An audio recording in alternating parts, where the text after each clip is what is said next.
오늘 룻기 마지막 시간입니다. 우리가 룻기 말씀을 지금까지 보면서 아마 여러분들도 느꼈을 겁니다. 룻기는 절망의 말씀이 아니라 우리에게 소망의 말씀이다.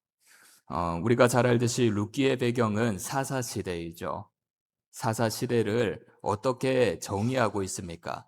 자기 소견에 옳은 대로 행하는 시대. 하나님의 인도하심을 받진 않습니다. 이 자기 소견에 옳은 대로 행하다 보니까 그냥 내 마음에 있는 욕심대로, 내 마음에 있는 생각대로, 그냥 내 의견과 내 주장대로 살아갔다라는 거예요. 그래서 사사기 마지막 부분을 보게 되면 이 이스라엘 백성들이 참혹한 일들을 저지릅니다. 하나님의 백성으로서 해야 되지 않을 일들을 행하고 있었던 것이죠.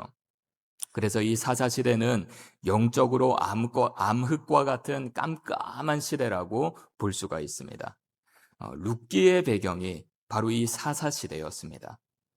나오미와 룻의 삶도 이렇게 터널과 같은 깜깜함 속에 갇힌 인생이다라는 것을 우리에게 보여주는 거죠. 나오미와 룻을 보았을 때 이들의 삶은 회복될 수 없을 것 같아 보였어요. 그런데 우리가 룻기 말씀을 쭉 살펴보니까 흘러가는 정황 가운데 하나님의 선한 능력이 나타났습니다. 하나님이 회복의 길을 열어가시는 것이 눈에 보였고요. 아무것도 보이지 않는 그 깜깜한 가운데 하나님이 비추어주는 생명의 빛이 보이기 시작했던 것입니다. 자, 오늘은 룻기 이 마지막 말씀으로 지금까지 이야기했던 하나님에 대해 마지막으로 한 번 더 확정 짓는 것 같습니다. 여러분, 우리가 나무에 못질을 할 때 망치질을 얼마나 하는가요? 한 번만 하지는 않잖아요. 못이 끝까지 다 들어가도록 망치질을 몇 번이나 합니다. 그리고 마지막에는 더 확실히 들어가도록 가장 제일 힘을 강하게 주고 세게 내려칩니다. 오늘 우리가 보는 이 말씀이 제일 마지막에 망치질을 하듯이 하나님이 우리에게 이렇게 역사하시는 분이십니다.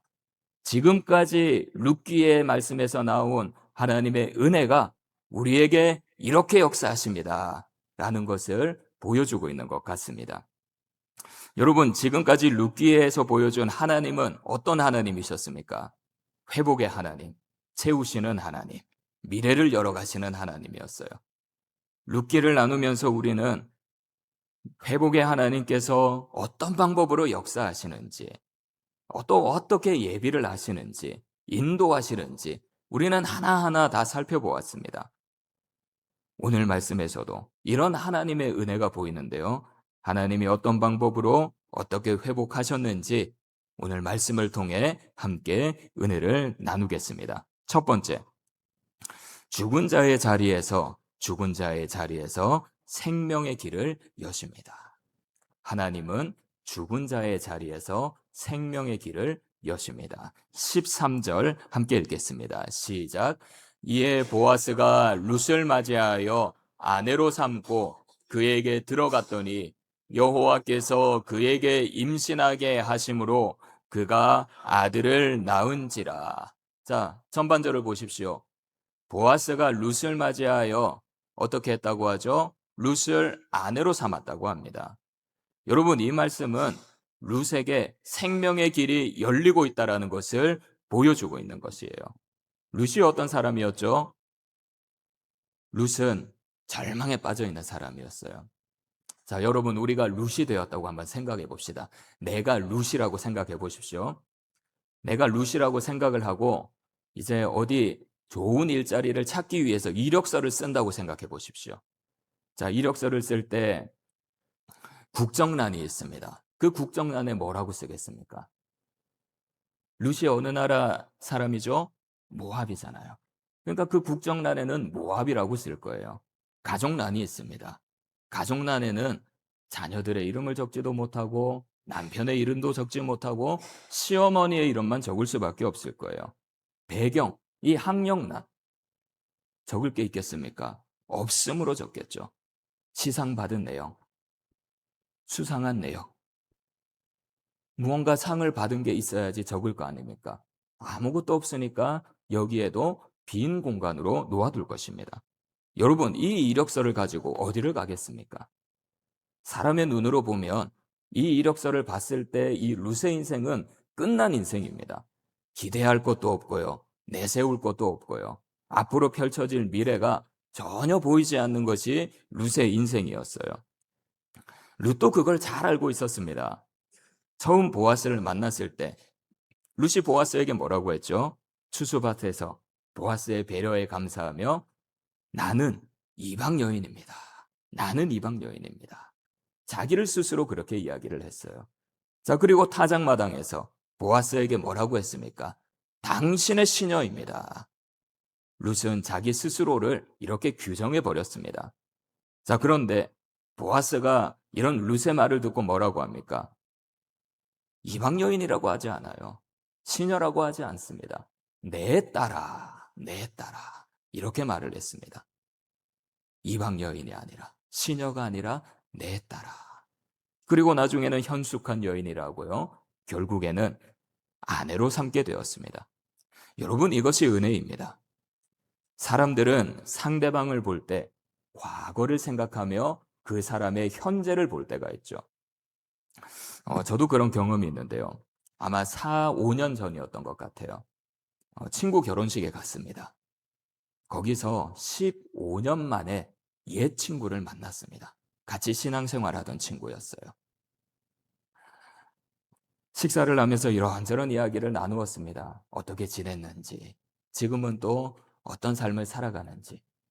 자, 그 대화를 나누고 난 뒤에 친구가 마지막에 저에게 이런 이야기를 하더라고요. 내가 아는 너는 이런 애가 아니었는데, 이런 애가 아니었는데. 무슨 말이죠? 바뀌었다라는 거죠. 바뀌었다라는 거죠. 자, 이렇게 사람은 상대방의 과거를 기준으로 현재의 모습을 본다라는 것입니다. 과거의 기준으로 지금 나의 모습을 바라본다라는 거죠. 그런데 하나님은 다릅니다. 하나님은 과거의 이름으로 우리를 부르지 않습니다. 여러분, 이스라엘이 바벨론에게 멸망당했을 때 이 이스라엘은 절망에 빠졌어요. 바벨론 포로로 잡혀간 유대인들은 스스로 이런 질문을 했습니다. 우리가 왜 이렇게 되었는가? 선민은 우리가 왜 망했는가? 하나님이 계신다고 하는 이 성전이 왜 무너졌는가? 예루살렘은 왜 무너졌는가? 그들은 이 질문을 가지고 신학적 성찰을 하기 시작했습니다. 결론은 이거예요. 우리가 하나님을 잘 믿지 않았다라는 겁니다. 하나님을 떠났다라는 거죠. 우리가 하나님께 돌아가야 된다라는 겁니다. 그런데 그들은 두려웠습니다. 왜냐하면 그 전에 하나님을 떠났던 그 죄악들이 그들의 마음속에 깊이 새겨져 있던 것이죠. 도대체 우리가 이 죄악을 가지고 하나님 앞에 어떻게 가야 될 것인가? 그래서 이사야가 이렇게 대언을 합니다. 이사야 54장 4절 세번역 성경인데요. 우리 함께 읽겠습니다. 시작. 두려워하지 말아라. 내가 이제는 수치를 당하지 않을 것이다. 당황하지 말아라. 내가 부끄러움을 당하는 일이 없을 것이다. 젊은 시절의 수치를 잊으며 과부의 시절의 치욕을 내가 다시는 기억하지 않을 것이다. 뭐라고 했습니까? 두려워하지 말아라고 했습니다. 수치를 당하지 않을 것이니 당황하지 말라라고 하는 거예요. 부끄러움을 당하는 일이 이제 앞으로 일어나지 않을 것이라고 합니다. 그리고 뭐라고 하죠? 젊은 시절의 수치를 잊으며 과부 시절의 치욕을 내가 다시는 이 치욕을 너희가 다시는 기억하지 아니하리라. 이제는 과거의 수치와 치욕이 아프게 하지 않도록 내가 너희를 지켜주겠다라고 하신 것입니다. 사랑하는 여러분, 우리는 과거의 아픔을 더 이상 내 삶의 아픔이 되지 않기를 원하고 있습니다. 그런데 우리 스스로의 힘으로는 이것을 할 수가 없어요. 하나님이 우리를 이렇게 과거의 아픔을 아픔으로 그대로 두시지 않고 이 아픔을 기쁨으로 변화시켜 주십니다. 우리의 아픔을 기쁨으로 변화시켜 주시는 하나님을 믿으시기를 바랍니다. 평안으로 바꾸어 주시는 하나님의 은혜에 확신하시기를 바랍니다. 과거의 아픔을 기쁨으로 변화시켜 주시는 하나님만을 의지하시기를 주님의 이름으로 축복합니다. 자, 그래서 하나님은 룻을 그냥 이방 여인으로 가만히 두지 않았어요. 과부로 두지 않았습니다. 죽은 자의 아내로 살아가도록 하지 않았어요. 하나님은 룻에게 새로운 자리를 열어주었습니다. 룻이 친족의 유력자인 보아스의 아내가 되게 했고요. 죽은 자의 아내였던 룻이 산 자의 아내가 되게 하여 주셨다라는 것이죠. 여러분, 이건 오늘 우리에게도 동일하게 역사하시는 하나님의 은혜입니다. 아까 말씀드렸듯이 우리의 삶은 하나님 앞에 부끄러울 때가 있어요. 그리고 스스로를 보면 막막할 때가 있습니다. 그래서 내 과거가 지금 나를 붙잡고 있을 때가 있어요. 과거의 실수가 지금 나의 생각과 지금 나의 행동을 소극적이게 만들 때가 있습니다. 과거의 상처가 지금 나를 규정해 버릴 때가 있어요. 그래서 당당하지 못하는 거예요. 하나님은 우리에게 늘 말씀하시잖아요. 내가 너희를 지켜주겠다고 하시잖아요. 너희를 인도하겠다고 하시잖아요. 너희는 하나님의 자녀라고 하시잖아요. 나의 자녀라고 하시잖아요. 그런데 우리는 과거에 나의 모든 생각과 과거의 상황에 얽매여서 하나님의 자녀의 삶을 살아가지 못할 때가 많이 있다라는 것입니다. 하나님은 우리를 사용하셔서 큰 일을 행하려고 하시는데 나의 과거에 잘못된 이 모든 생각들이 나를 붙들어서 하나님이 나에게 역사하시는 것을 하나도 보지 못할 때가 있다라는 것이죠.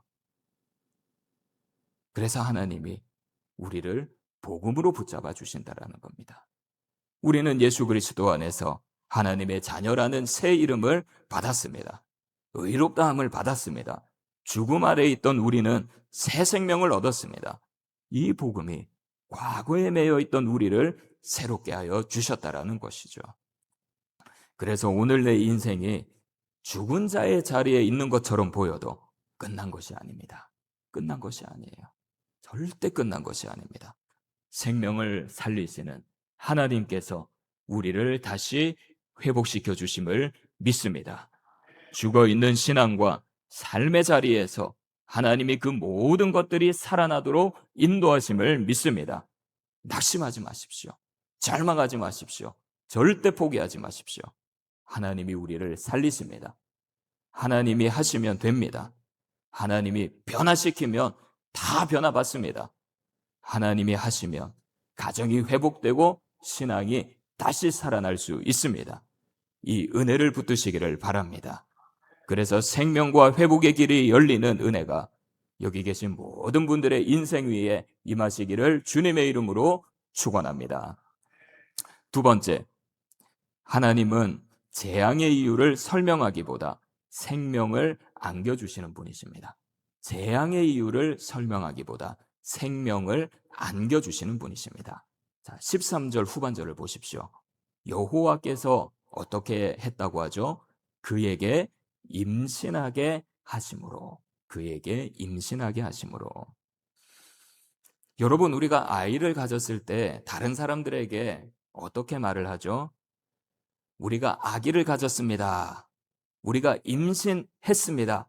이렇게 이야기를 하잖아요. 보통 그렇게 말을 합니다.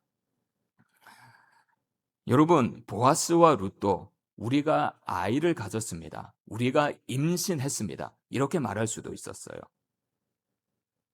지금 보아스와 룻에게 일어나는 일들은 자연스러운 일들이죠. 보아스가 룻을 아내로 맞이했고요. 그들은 함께 지냈습니다. 아이가 태어났습니다. 당연한 일입니다. 전혀 이상한 일이 아닙니다. 그래서 보아스와 룻도 우리 가정에 아이가 생겼습니다.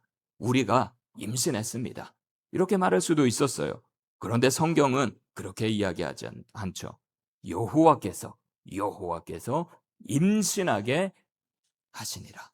여호와께서 임신하게 하시니라. 여러분, 이 말이 중요한데요. 왜 중요하냐면 룻은 모압에서 말론과 결혼을 했잖아요. 10년간 함께 살았지만 아이가 없었습니다. 그런데 보아스와 결혼한 뒤에 아이가 생겼고 아들을 낳았습니다. 성경이 우리에게 이야기하는 것이 이것입니다. 이건 우연이 아니라 하나님이 하신 일이다. 우연이 아니라 하나님이 하신 일이다. 임신케 하신 것, 자녀를 가지게 하신 것, 그냥 우연히 일어나는 일, 자연스러운 일이 아니라 하나님이 그들에게 생명을 허락하여 주셨다라는 것이죠. 모든 일에 하나님의 손길이 임하고 있다라는 것입니다. 자, 여러분, 그리고 그 다음 말씀을 한번 봅시다. 본문 16절 함께 읽겠습니다. 16절 시작. 나오미가 아기를 받아 품에 품고 그의 양육자가 되니. 나오미가 아이를 품에 안았대요. 품에. 여러분, 이 장면이 여러분들에게 어떻게 그려지십니까? 텅 비어 있는 줄 알았던 이 나오미의 품에 생명이 안겨 있다라는 거예요. 생명이. 여러분, 나오미의 삶을 기억하시죠?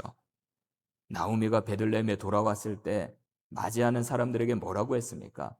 이제 나를 나오미라고 부르지 말라고 합니다. 뭐라고 부르라고 했죠? 마라라고 불러라 했습니다. 마라의 뜻이 뭡니까? 쓰다. 내 인생은 쓰다. 내 인생은 쓰다. 내 인생은 텅 비어 있다. 하나님이 나를 괴롭게 하셨다. 내 인생이 이렇게 괴롭고 쓴 인생이라고 하는 것입니다. 그랬던 나오미가 지금 텅 빈 품에 생명을 안고 있는 거예요. 생명을. 얼마나 기뻤겠습니까? 하나님께서 나의 텅 빈 인생에 이렇게 생명을 안을 수 있도록 나에게 은혜 베풀어 주셨구나. 하나님께 감사했을 거예요. 여러분, 그런데 여기서 중요한 것이 또 하나 있습니다. 중요한 것이. 하나님은 나오미에게 이렇게 기쁨을 주셨는데요. 나오미에게 기쁨을 주셨는데 그 전에 나오미의 인생을 쓰게 하신 이유를 하나님이 설명하지 않았다라는 거예요. 그 이유를 하나님이 말씀해 주지 않으셨다라는 겁니다. 나오미에게 너의 남편이 왜 죽었는지, 너의 아들들이 왜 죽었는지, 내가 모압에서 그렇게 왜 그런 고생을 했는지 하나님께서는 그 이유에 대해서 말씀하시지 않습니다. 여러분, 이 말씀을 두고 캠벨이라는 성서학자는 이렇게 이야기를 했어요. 모압에서 당한 환란의 이유는 설명되지 않는다. 나오미는 단지 새로운 소명으로, 즉 자신의 미래를 보장한 아이를 키우는 소명으로 새로운 축복의 조건으로 대답을 받은 것뿐이다. 무슨 말입니까? 하나님이 고난의 이유를 논리적으로 설명해 주지 않고 그의 품 안에 생명을 주신 것으로 그의 모든 인생의 문제에 답을 주셨다라는 것입니다. 태어난 아이를 키우는 복을 주심으로써 과거의 아픔에 대해 하나님이 답을 주셨다라는 거죠. 그에게 설명하지 않고 새로운 사명을 허락하셨다라는 겁니다. 여러분, 이런 일은 성경 곳곳에서 볼 수 있어요. 우리가 잘 아는 엘리야, 얼마나 큰 사역을 했습니까? 하나님을 위해 최선을 다했습니다. 열심을 다했습니다. 그런데 큰 어려움을 당하죠. 호렙산에서 엘리야가 하나님께 이렇게 원망합니다. 하나님, 제가 이렇게 열정적으로 하나님을 섬겼어요. 그런데 이스라엘은 하나님과 맺은 언약을 버렸습니다. 하나님을 섬기는 이 제단을 다 무너뜨려 버렸습니다. 하나님의 사람들을 다 죽여버렸어요. 하나님, 이제 저 혼자 남았습니다. 저마저 죽이려고 사람들이 나를 잡으려고 쫓아오고 있습니다. 하나님께 이렇게 원망을 했습니다. 하나님은 엘리야에게 너에게 왜 이런 일이 일어나는지 그 이유를 설명하지 않았어요. 그 이후에 내가 무엇을 해야 되는지 사명을 주셨습니다. 사명을. 여러분, 그래서 때로는 우리는 우리의 삶의 고통의 원인을 정확하게 알 수가 없습니다. 월터 스토프 교수는 이제 자기의 아들을 읽고 이렇게 말을 했습니다. 왜 고통이 따르는지에 대한 명확한 답은 우리에게 주어지지 않는다. 나머지 고통의 의미에 대해서는 아무도 우리에게 말해주지 않는다. 우리가 이해할 수 있는 의미의 폭은 아주 미비하다. 고통에는 우리의 죄가보다 더 큰 무엇인가가 있다. 여러분, 이 말이 중요한데요. 우리가 이해할 수 있는 의미의 폭은 아주 미미하다. 우리가 하나님을 이해하는 것, 하나님이 역사하시는 이 일들을 이해하기에는 우리의 이성이 너무나도 작다라는 것입니다. 그래서 고통에는 우리가 생각하지 못한 것, 우리의 죄보다 더 큰 무엇인가가 있을 것이다. 그렇지 않습니까? 우리는 하나님이 하시는 일을 우리의 이성으로 다 이해할 수 없어요. 나오미도 마찬가지였습니다. 다 이해할 수 없었어요. 하나님이 나에게 왜 이 고통을 주셨는지 다 이해할 수는 없었어요. 하나님도 이걸 나오미에게 다 설명하지 않았습니다. 그러나 하나님은 설명하지 않았을 뿐이지 그가 다시 일어날 수 있도록 그의 미래를 열어주셨습니다. 텅 비어있는 품에 생명을 안겨주셨고요. 다시 품어야 할 생명을 주셨고요.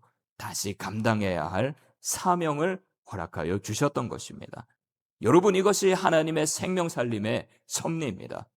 하나님의 생명 살림의 섭리는 우리의 방식으로 다 이해할 수 없습니다. 우리가 이해할 수 있는 방식으로도 다가오지 않습니다. 왜 그런 일이 있었는지 바로 설명되지 않을 때도 있어요. 우리 인생을 한번 보시기 바랍니다. 이해되지 않는 일들이 너무 많이 있잖아요. 기도해도 답이 보이지 않습니다. 기도해도 답답합니다. 막막합니다. 믿음으로 살아도 우리가 그 믿음을 온전하게 세워 나아가지 못하고 나의 믿음을 무너뜨리는 일들이 곳곳에서 일어나고 있습니다. 하나님은 이 모든 이유를 설명하지 않아요. 그런데 설명 대신 나오미와 같이 우리에게 소망을 주시고 소명을 주십니다. 그래서 우리에게 일어나 이해되지 않는 일들이 있어도 괜찮습니다. 여러분, 괜찮습니다. 우리가 이해하지 못해도 괜찮습니다. 왜냐하면 하나님께서는 우리에게 생명을 허락하시기 때문입니다. 우리에게 소망을 주시기 때문입니다. 여러분, 이해되지 않는다고 해서 낙심하지 마십시오. 이해되지 않는다고 해서 하나님을 깊이 원망하지 마십시오. 하나님은 결국 우리에게 생명을 주십니다. 우리가 잘 살아가시도록 하나님께서는 우리에게 새로운 사명을 허락하십니다. 그래서 절망 가운데 하나님이 주시는 생명을 붙드시기를 바랍니다. 그 소망과 생명을 품고 믿음으로 다시 일어나시기를 주님의 이름으로 축원합니다. 세 번째, 하나님은 작은 생명을 소망으로 이어가십니다. 작은 생명을 소망으로 이어가십니다. 21절, 22절 함께 읽겠습니다. 시작. 살몬은 보아스를 낳았고 보아스는 오벳을 낳았고 오벳은 이새를 낳았고 이새는 다윗을 낳았더라. 여러분, 22절 마지막을 보십시오. 누구의 이름이 나오죠? 다윗의 이름이 나와요. 다윗. 다윗이 누구입니까? 이스라엘을 부강하게 만들었던 하나님의 마음에 합한 자였습니다. 이스라엘이 가장 위대한 왕이라고 생각하는 자였습니다. 여러분, 룻기 말씀이 어떻게 시작되는지 기억하실 겁니다. 룻기 첫 시작하는 1장 1절을 보면 사사들이 치레하는 시대라고 이야기를 하고 있어요. 자기 소견에 옳은 대로 행하는 시대라고 한 것이죠. 그런데 룻기 마지막에 어떻게 누구의 이름이 나옵니까? 다윗의 이름이 나와요. 소망을 보여주시는 것입니다. 죽음으로 시작했던 이 이야기가 생명의 이야기로 끝이 나는 거예요. 텅 빈 나오미의 인생으로 시작한 이야기가 다윗의 이름, 하나님이 열어주시는 미래의 이야기로 끝이 나는 것입니다. 여러분, 이것이 하나님의 일하심이에요. 하나님의 일하심. 나오미는 이 사실을 몰랐을 겁니다. 룻도 이 사실을 몰랐을 거예요. 보아스도 이 사실을 몰랐을 겁니다. 나오미가 지금 품고 있는 이 작은 아이가 다윗의 할아버지가 될 줄은 전혀 몰랐을 겁니다. 그런데 하나님은 알고 계셨어요. 한 가정의 회복을 통해 이스라엘의 회복을 준비하고 계셨습니다. 더 나아가서 다윗의 자손으로 오실 예수 그리스도의 길을 열어가고 계셨던 것이죠. 그러니 여러분, 내 삶이, 내 인생이 작아 보여도 작다고 말하지 마시기를 바랍니다. 내가 드리는 기도, 내가 지키는 이 예배, 내 가족을 위해 흘리는 이 작은 눈물, 이 작은 눈물. 사람들은 몰라도 하나님은 알고 계셔요. 하나님은. 하나님의 손에 붙들리면 그 작은 것들이 하나님 나라의 소망으로 이어질 줄 믿습니다. 그림 하나를 보겠습니다. 자, 그림을 보시면 두 사람이 있습니다. 등을 보이고 있는 분이 예수님입니다. 자, 예수님은 앞에 있는 사람이 쓰고 있는 이 가면을 벗겼어요. 가면을 벗겼어요. 이 가면이 잘 보일지 모르겠는데요. 이 가면을 보면 가면은 활짝 웃고 있습니다. 활짝 웃고 있어요. 그런데 가면 뒤에 있는 진짜 얼굴은 어떻습니까? 이 사람의 얼굴이 어떻습니까? 상처투성이고 피투성이고 무너져 버리고 있어요. 예수님은 다른 한 손으로 슬퍼하는 이 사람의 얼굴을 감싸 안고 있습니다. 여러분, 이게 우리의 모습일 때가 있어요. 우리의 모습. 사람들 앞에서는 웃죠. 다 괜찮다고 합니다. 잘 지낸다고 합니다. 그런데 그 속은 그렇지 않아요. 그 속은 무너지고 있습니다. 아무에게도 말 못할 상처가 있습니다. 설명할 수 없는 눈물이 있습니다. 겉으로는 웃곤 있지만 그 안에서는 심령이 무너져서 하나님을 향해서 괴롭게 외치고 있다는 거예요. 여러분, 이 그림 위에 이런 글이 적혀 있습니다. 예수님은 당신의 속마음을 알고 계십니다. 그분은 당신을 조건 없이 사랑하십니다. 예수님은 당신의 속마음을 알고 계십니다. 그분은 조건 없이 우리를 사랑하십니다. 여러분, 예수님은 우리가 겉으로 쓰고 있는 가면만 보시는 분이 아니에요. 우리 안을 보고 계시는 분입니다. 우리가 얼마나 아파하고 있는지, 우리가 얼마나 괴로워하고 있는지, 우리가 얼마나 낙심하고 있는지 하나님은 그것을 보고 다 알고 계신다라는 것이죠. 인생을 살아가면 살아갈수록 우리의 마음이 더 무너질 때가 있습니다. 저는 예전에 들었던 이 찬양들이 계속 떠오르는데요. 어렸을 때 부흥회 갔을 때 강사 목사님들이 이런 찬양을 많이 불렀어요. 개사를 한 것 같습니다. 목이 이래서 제가 찬양이 안 나오네요. 아시지요, 아시지요, 아시지요, 주님 아시지요, 아시지요, 아시지요, 주님. 인생을 살아가면 살아갈수록 이 찬양이 계속 떠오르는 거예요. 하나님이 아시죠. 하나님이 내 마음을 아시죠. 하나님이 내 가정을 아시죠. 하나님이 내 인생을 아시죠. 사랑하는 여러분, 하나님은 우리의 심령을 보시며 아무 조건 없이 우리를 감싸 안으시고 우리를 위로하시는 분이심을 믿으시기를 바랍니다. 그래서 하나님은 우리를 가만히 내버려 두지 않으세요.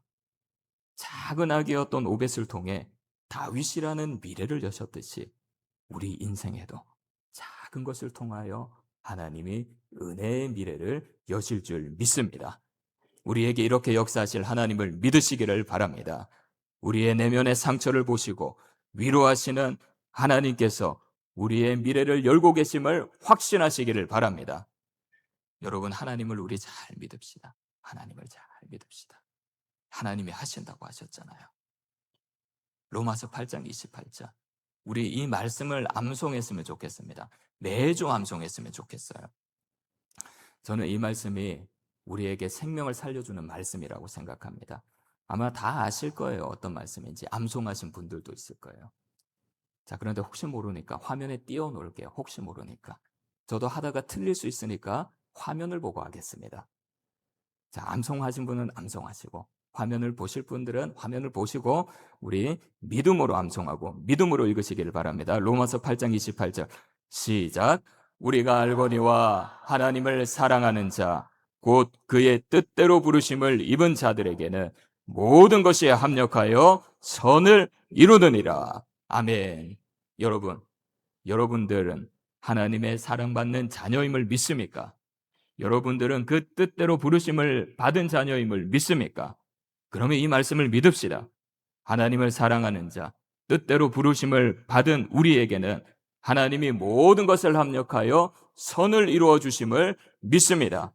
우리의 믿음과 기도를 통해 미래를 열어가시는 하나님의 역사를 기대하시기를 바랍니다. 이번 한 주간 텅 빈 마음을 채우시고 다시 일어날 소망을 주시고 작은 것을 통해 미래를 여시는 하나님의 품 안에서 행복한 우리 교회, 행복한 우리 가정, 행복한 우리 모두의 인생이 되시기를 주님의 이름으로 축원합니다. 기도하겠습니다. 사랑의 하나님, 우리가 지금까지 룻기 말씀을 통해 죽음으로 시작된 이야기를 생명으로 끝내시는 하나님의 은혜를 보았습니다. 하나님, 우리의 인생에도 이런 자리가 있습니다. 다 비어진 것 같고 이제는 끝났다 싶은 자리가 있습니다. 나오미의 비어있는 품을 채우셨던 주님이 지금 우리의 비어있는 자리에 함께하여 주시옵소서. 하나님의 손길이 우리의 미래를 열어 주시옵소서. 이번 한 주간 우리가 드리는 작은 소리의 기도도 다 들어주시고 작은 순종 하나도 귀하게 받아 주시옵소서. 이 작은 것들을 통해 우리의 미래를 열어 주시옵소서.